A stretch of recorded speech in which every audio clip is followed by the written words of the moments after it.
안녕하세요. 엘피스 재가복지센터 직원 여러분. 연말이지만 추운 날씨와 코로나 확산 문제로 인해서 여러 가지 어려움이 많으신 줄로 믿습니다. 또 모임도 하지 못하고 또 마음대로 활동하지 못하는 그런 어려움 속에서 마스크를 또 착용하고 근무를 해야 되는 그런 환경이기 때문에 많이 어려우실 겁니다. 그렇지만 우리 선생님들의 그 따뜻한 마음으로 좋은 서비스를 해주셔서 어르신들의 마음과 또 실생활에 많은 도움을 주셔서 어르신들의 삶의 질을 많이 높여주시기를 부탁드리겠습니다. 저번까지는 근로계약, 근로 조건에 대해서 말씀을 드렸습니다. 교육을 했습니다.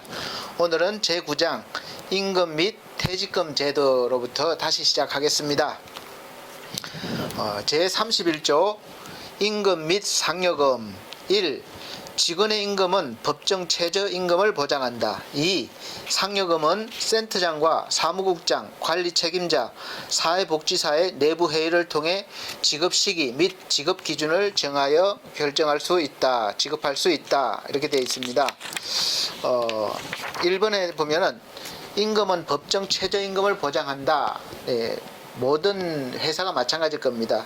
지금 최저 시급이 올해 8,590원인데 저희 센터 시급 책정은 최저 시급 8,590원 거기다 플러스 주휴수당 1,718원 그리고 연차수당 494원 기타 98원에서 1,900원에 맞춰져 있습니다. 올해 우리가 공식적으로 정한 시급이죠. 연차라고 그러면 1년 되면 발생하는 금액을 말하는데 근무했을 때 센터마다 좀 다릅니다. 1년 되는 시점에서 한꺼번에 이렇게 지급하는 센터가 있고 또 저희처럼 시급에 나눠서 지급하는 센터가 있습니다. 장단점이 있는데 1년에 한 번 받으면 조금 목돈은 되시겠죠. 그러나 반대로 단점은 1년이 안 돼서 퇴직하시면 이 연차는 못 받습니다. 그래서 지금 저희 센터 같은 경우는 1년 안 된 분들도 받고 계시다는 것을 알아두시면 되겠습니다. 상여금은 우리 직원 정규직을 말합니다. 센터장, 사무국장, 사회복지사 회의를 통해서 기준을 정하고 지급할 수가 있습니다. 제32조 임금의 계산 및 지급일, 지급방법 1. 직원의 임금 계산. 임금 계산은 이제 기본 시급에다가 서비스 시간을 곱해서 월급이 정해집니다. 그래서 거기에 따라서 우리가 전산에 케어 비지서를 저는 썼지만 이지케어를 쓰고 있습니다. 거기서 자동 계산을 통해서 지급되고 있습니다. 매달 받으시는 급여 명세서에 보면 자세히 나와 있습니다.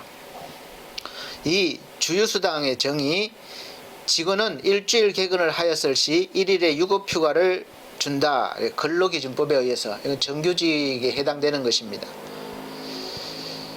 직원은 근무 달에 근로계약서상의 주휴일, 유급휴가 일수 수만큼 수당을 지급받는다.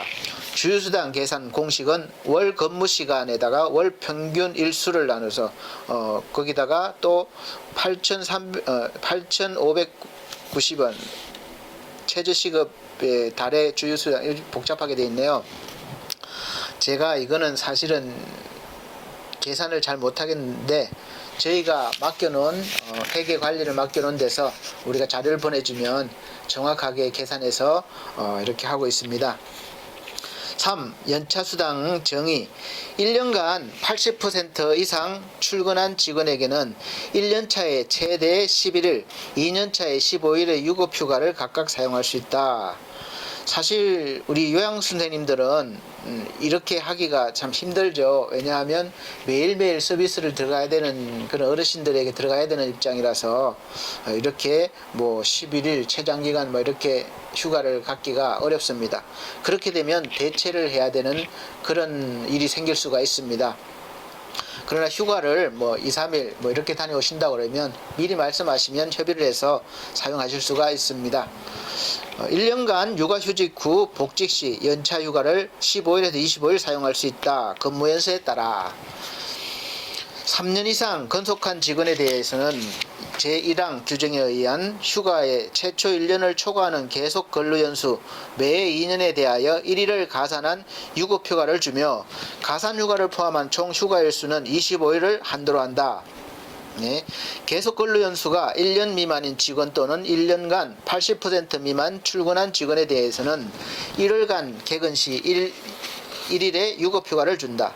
다만 최초 1년이 되었을 때는 그간에 사용한 연차 휴가 일수를 15일에서 제외하고 나머지 일수를 준다. 좀 복잡하게 되어 있습니다. 그래서 복잡한 거는 따로 나중에 사용하실 때 이렇게 하시면 되겠습니다. 연차 계산 공식도 있는데 사실 저는 계산 잘 못하겠습니다. 죄송합니다. 연장, 연장, 야간, 휴일, 근로수당 정의. 직원은 근로기준법에 준한 연장, 야간에 근로하였을 시 법정 최저임금의 50% 가산된 금액을 지급받는다. 네, 연장, 야간, 공휴일 이렇게 따로 가산이 발생하는데 야간은 18시부터 그러니까 오후 6시부터 말합니다. 오후 6시부터 10시까지는 20%, 또 10시부터 다음날 새벽 6시까지는 또 더 높은 금액이 발생하는데 아마 요양 우리 제가 방문은 그 시간에 근무하기가 아마 거의 없을 것입니다. 그리고 법정 공휴일은 사실 저희가 공단에서 지급받는 가산액은 30%인 줄 알고 있습니다. 근데 저희가 50% 이렇게 법적으로 지급하게 되어 있습니다. 그래서 사실 센터에서는 공휴일은 잘 근무를 안 시키게 되죠. 손해니까.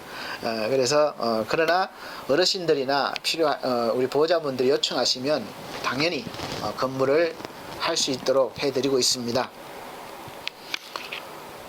2. 임금 산정기간과 직업일은 다음과 같다. 1. 임금 산정기간 당월 1일부터 당월 말일까지. 2. 임금 지급일 2월 25일을 임금 지급일로 하되 임금 지급일이 토요일, 일요일 또는 공휴일인 경우에는 그 전일 부득이한 경우 그 이길에 지급한다. 네, 뭐 월급 날은 급여 날은 다 다를 수 있지만 저희 센터에서는 계약서상은 25일로 정하고 있습니다. 그러나 제가 청구하고 지급을 받으면 바로 그 다음 날 보내드리고 있습니다. 지금까지 14일, 15일 정도 늦으면 16일에 지급해 드렸습니다. 저희 센터는 그렇게 지급하고 있습니다. 3. 임금은 매월 임금 지급일에 전액 직원이 지정한 계좌에 입금하는 것을 원칙으로 하되 직원의 요청이 있는 경우 직접 직원에게 지급할 수 있다. 네, 대부분은 저희는 100% 계좌로 지급하고 있습니다. 근데 가끔 가다가 따로 요청을 하는 경우가 있는데 그럴 때 따로 지급할 수 있습니다.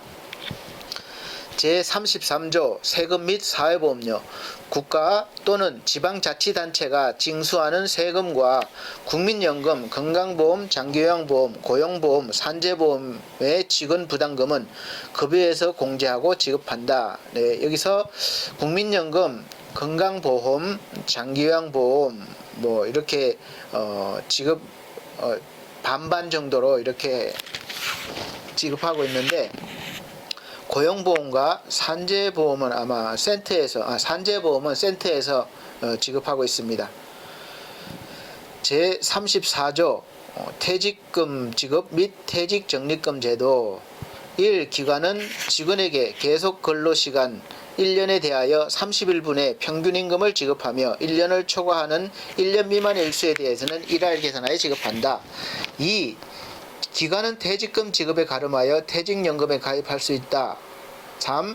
퇴직금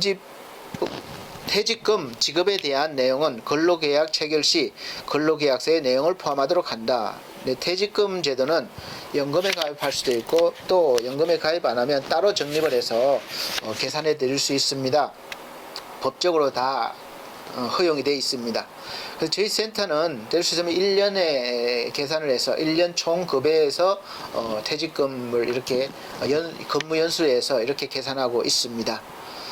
네, 제35조 퇴직금 중간 정산 1. 기간은 직원이 다음 각 호의 1에 해당할 경우 퇴직금 중간정산을 서면으로 신청하면 직원이 퇴직하기 전이라도 당해 직원이 계속 근로한 기간에 대한 퇴직금을 정산하여 지급할 수 있다. 이 경우 미리 정산하여 지급한 후에 퇴직금 산정을 위한 계속 근로 연수는 정산 시점부터 새로이 기산한다. 네, 퇴직금은 본래 퇴직한 후에 받는 것인데 필요한 경우 중간에 정산할 수도 있다는 내용입니다. 그 해당되는 경우가 1. 무주택자인 직원이 본인 명의로 주택을 구입하는 경우 2. 무주택자인 직원이 주거를 목적으로 전세금 또는 보전금을 부담하는 경우 이 경우 직원이 기간에 근로하는 동안 1회로 한정한다. 3. 직원 또는 그 부양가족이 6개월 이상의 요양을 하는 경우 4. 직원이 채무자 회색 및 파산에 관한 법률에 따라 파산 선고를 받은 경우 5. 직원이 채무자 회색 및 파산에 관한 법률에 따른 개인 회생 절차 개시의 결정을 받은 경우 6. 고용보험법 시행령 제28조 제1항 제1호 및 제2호에 따른 임금 피크제를 실시하여 임금이 줄어드는 경우 7. 그 밖에 천재지변 등 근로자 퇴직급여 보장법 시행 규칙으로 정하는 사유와 요건을 갖춘 경우 그래서 기관은 퇴직연금에 가입한 경우 중도 인출은 퇴직연금 규약이 정하는 바에 따른다. 네, 이렇게 되어 있습니다. 혹시 이 해당되는 경우가 돼서 필요하시면 신청하시면 중간 정산이 가능합니다. 자, 제10장 휴직 및 직위해제 제36조 휴직 사유 및 기간 1. 직원이 다음 각 호의 어느 하나에 해당할 경우에는 휴직을 명할 수 있으며 휴직 기간 중 임금은 지급하지 않음을 원칙으로 한다. 1. 일신상의 사정으로 휴직을 신청하여 기관의 승인을 얻은 경우 2. 신체상 또는 정신상의 이상으로 요양이 필요하다고 인정되는 경우 3. 병력법 등 법령에 의한 의무수행으로 직무를 수행할 수 없는 경우 4. 형사사건에 연루되어 상당기간 취업할 수 없게 된 경우 5. 기타 특별한 사정으로 휴직이 필요하다고 인정되는 경우 네, 이 경우에 해당하면 휴직을 하실 수 있습니다. 2. 직원의 휴직 기간은 1년 이내로 하고 그 기간 내에 휴직 조건이 해소되지 않으면 그 사유를 증명하는 서류를 첨부하여 1년 이내에 1회에 한하여 연장 승인을 받아야 하며 그렇지 아니할 때는 자연 해직된 것으로 본다. 3. 휴직 기간 중에 임금을 지급하지 아니하며 휴직기간은 근속 연수에 포함한다. 다만 군 복무에 따른 휴직기간은 예외로 한다. 4. 휴직자는 휴직기간 중에도 기간의 규정을 준수해야 한다. 5.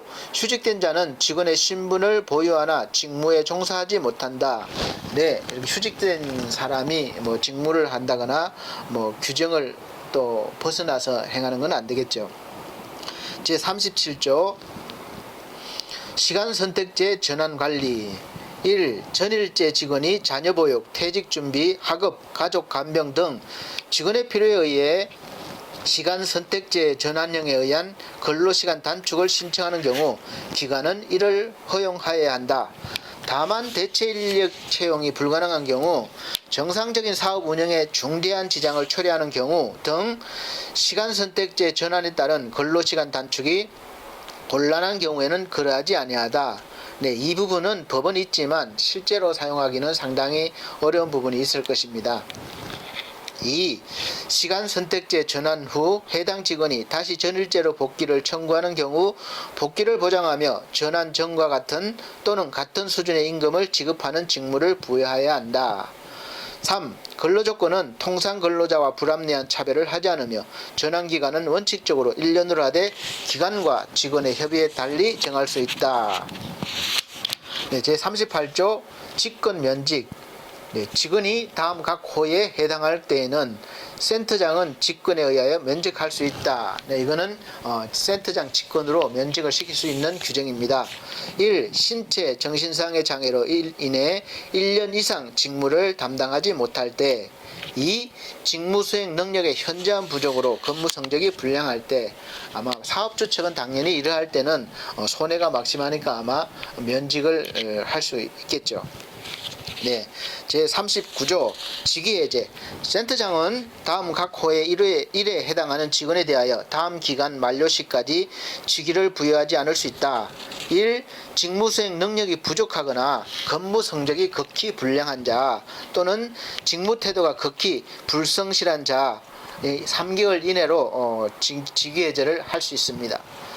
2. 징계 의결이 요구 중인 자 징계 의결 확정 시까지. 3. 형사사건으로 기소된 자 확정 판결 또는 징계 의결 확정 시까지 이렇게 직위해제를 할 수 있습니다. 제40조 직위해제의 효력. 직위가 해지된 자는 근무에 종사하지 못한다. 2. 전항의 규정에 의해 직위해제된 자가 규정된 기간이 경과하여도 직위를 부여하지 못한 경우에는 경과한 날에 당연 퇴직한다. 네. 제41조 의사에 관한 신분조치. 직원은 형의 선고, 징계 처분, 직무수행의 필수적인 자격 요건의 결격 또는 이 규정에서 정하는 사유에 의하지 아니하고 의사에 반하여 휴직, 직위해제, 면직 등 불이익한 처분을 받지 않는다. 네. 제11장. 네, 앞의 내용은 아마 근무 태도나 또 불성실 여러 가지 이유로 인해서 센터나 또 여러 가지 피해를 줄 때 아마 발생할 수 있는 이유들이기 때문에 성실히 또 책임을 다하시는 분들은 상관이 없는 그런 규정일 수 있습니다. 제11장 복리후생. 제42조 복리후생의 원칙. 1. 기관은 임금 외에 복리후생에 있어서 남녀의 차별을 두지 아니한다.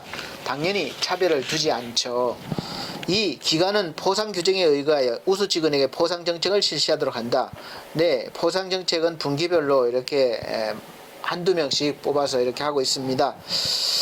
저희 센터도 앞으로도 계속 그렇게 하도록 하겠습니다. 3. 기관은 직원에게 명절, 설, 추석에 현물을 지급하도록 한다.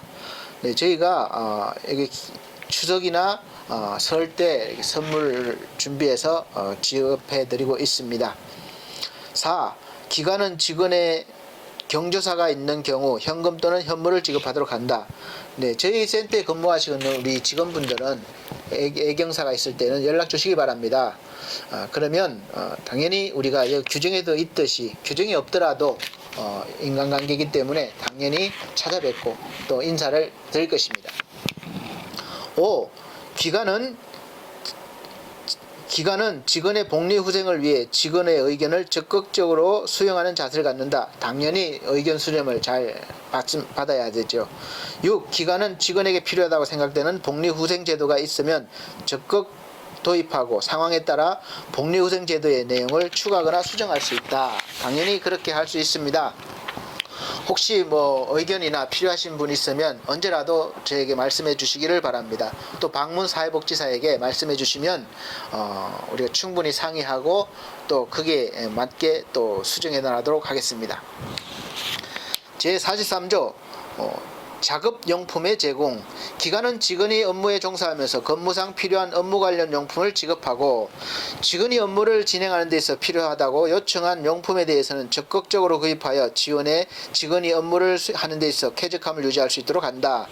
네, 저희 그렇게 하고 있습니다. 그래서 전체적으로는 근무복 지급인데 이건 아치마죠. 그리고 요즘은 마스크 또 손소독제 지급해 드렸고 또 앞으로도 마스크나 이런 손소독제는 계속 지급해 드리려고 준비하고 있습니다. 제12장 포상. 제44조 직원포상. 기관은 다음 각 호에 해당하는 사유가 있으면 이를 심사한 후 그 공적의 정도에 따라 포상하고 인사관리에 반영할 수 있다.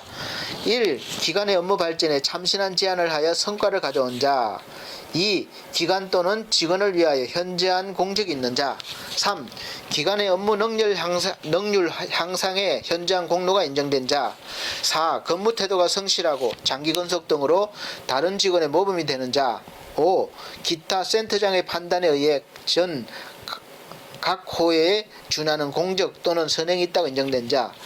네, 전에는 코로나가 있기 전에는 센터에 모여서 포상도 이렇게 하면서 이렇게 했는데 지금은 이제 모이기가 어려워졌습니다. 그래서 개별로 이렇게 진행을 하고 있습니다. 제45조 포상 방법 및 절차. 1. 기간은 지급 포상에 해당하는 자에 대해 정기적으로 포상을 하며 그 시기는 분기별로 시행함을 기본으로 한다. 네, 분기별로 한두 번씩 이렇게 추진해서 하고 있습니다. 2.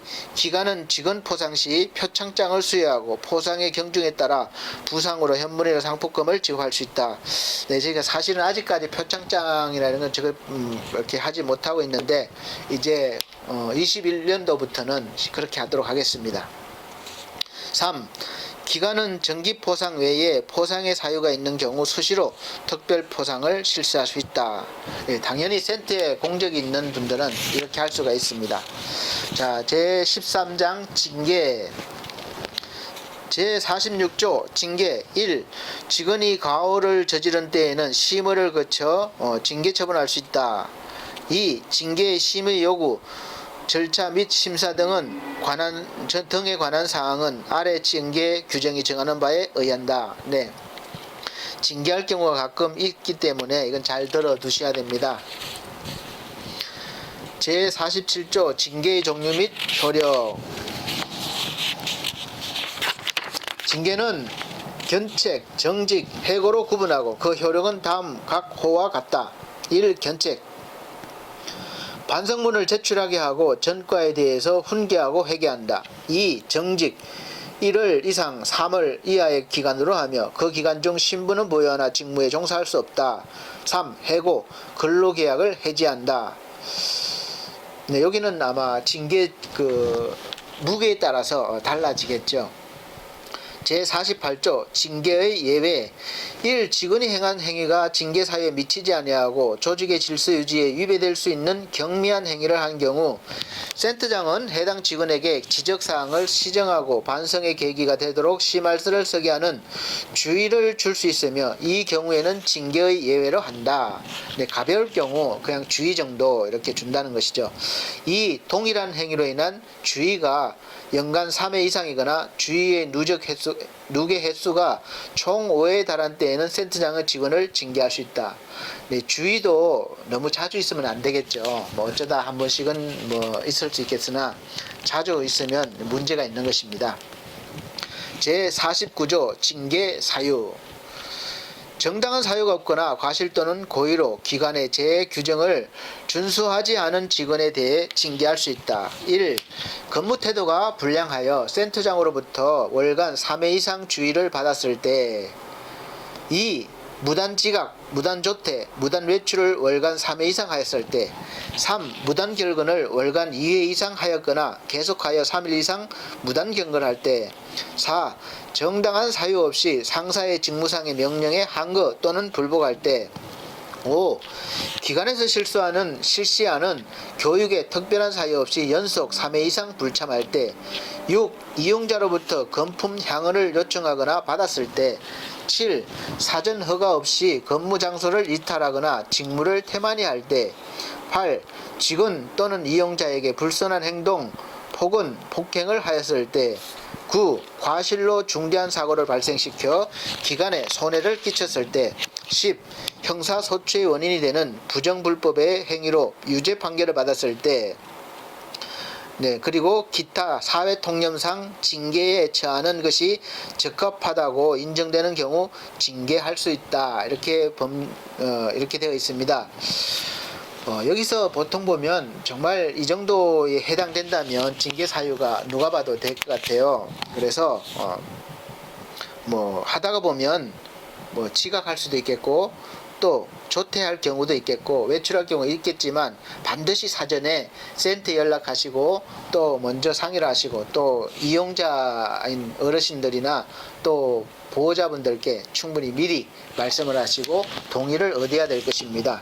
특별히 또 기관에서 실시하는 교육이 우리가 법정 교육이나 또 기관에 실시하는 교육이 있습니다. 저희도 하지 않으면 과태료 부과나 또 점수를 받지 못하기 때문에 하고 있는데 특별한 이유 없이 이렇게 3회 이상 불참할 경우에도 징계 사유가 된다는 것을 알아주시고 더 중요한 것 하나가 있는데 하시다 보면 또 보호자나 또 어르신들에게 금품을 요구하거나 그 향언한 그 요청을 받았을 때가 가끔 있는 경우가 있어요. 또 고맙다고 인사하는 경우가 있는데 사실 이런 경우는 당연히 거절하셔야 됩니다. 금품을 요구하면 더 안 되겠죠. 그렇다고 또 요청을 하면 안 되고 또 받았을 때도 마찬가지로 있을 수 없는 일이라는 것을 미리 알아두시기 바랍니다. 제50조 해고사유 고의 또는 중과실로 기관 운영 질서나 조직 질서를 심히 문란케 한 경우 해고할 수 있다. 이건 상당히 중징계에 해당되겠죠. 근무 태도가 불량하여 작은 일 근무 태도가 불량하여 센터장으로부터 월간 5회 이상 주의를 받았을 때 이거 문제가 있겠죠. 5회 이상 주의를 받으면 상당한 문제가 있습니다. 이때 해고 가능합니다. 2. 무단지각, 무단조퇴, 무단외출을 월간 5회 이상 하였을 때 이것도 사실 중징계 상황이에요. 3. 무단결근을 월 3회 이상 하였거나 계속하여 월 이상 무단 결근할 때. 4. 정당한 사유의 상사 명령에 3회 이상 불복할 때. 5.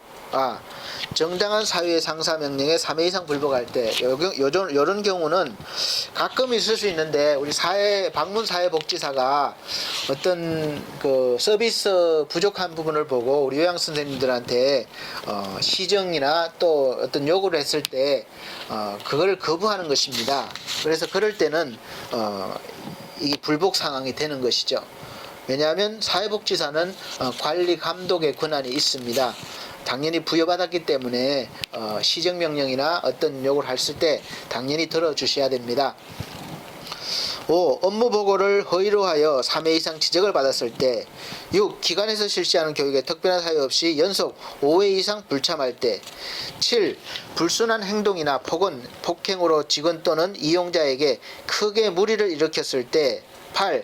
업무 성적이 현저히 불량하여 개전의 가망이 없다고 인정될 때.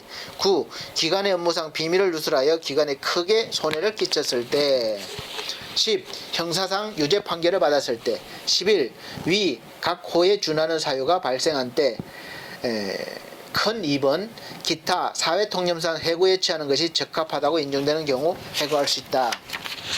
자세히 보시면 누구라도 해고 가능한 그런 내용일 것입니다. 그래서 여기에 해당하지 않도록 우리 선생님들은 주의해 주시기를 부탁드리겠습니다. 제51조 해고 등의 제한. 1. 기관은 직원에 대하여 정당한 사유 없이 해고, 휴직, 정직 등 기타 징벌을 하지 못한다. 당연히 그렇죠. 2. 기관은 직원이 업무상 부상 또는 질병의 요양을 위한 휴업기간과 그 후 30일간 또는 산후의 여직원이 근로기준법 제60조에 규정된 휴업기간과 그 이후 30일간은 해고할 수 없다. 자, 제52조 해고의 예고. 1. 기관은 직원을 해고하자 할 때는 30일 전에 예고하여야 한다. 하루아침에 바로 해고하면 안 되겠죠. 미리 30일 전에 이렇게 예고를 하는 것이 정상입니다. 2. 천재지변, 기타 부득이한 사유로 사업 계속이 불가능할 경우 또는 직원이 고의로 사업에 막대한 지장을 초래하거나 재산상 손해를 끼친 경우에는 예외로 할 수 있다. 서로 마찬가지겠죠.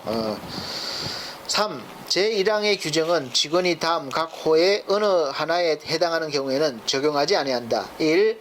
일용 직원으로서 3개월을 계속 근무하지 아니한 자. 2. 2개월 이내의 기간을 정하여 사용된 자. 3. 월급 직원으로서 6개월이 되지 못한 자. 4. 계절적 업무에 6개월 이내의 기간을 정하여 사용된 자. 5. 수습 사용한 날로부터 3개월 이내인 자. 네, 여기에는 해고 사유가 적용되지 않습니다. 제35조 본인에 준하는 징계.